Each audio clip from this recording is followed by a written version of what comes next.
And then the leader needs to define what excellence is. From that perspective of that measurable, what would be excellent for this process in that measurable and these outcomes? Once we have that, now I can set a challenge, or we can define the ideal state of what this process should do. Then we come back and say, well, where are we now? So that's daily management governance. We're measuring our process today. And in that conversation, really no room for assumptions or opinions here. Just tell me the truth, measure it, don't judge the people. And if we don't know, say we don't know, and look, okay, fine, let's go collect the data.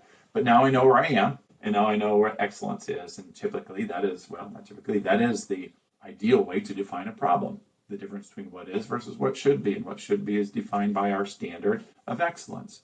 But that's a big gap. Typically, when we're starting, that gap in performance oftentimes can be a big gap, and it will scare people who are not sure how we're going to do it. I don't even know what to begin.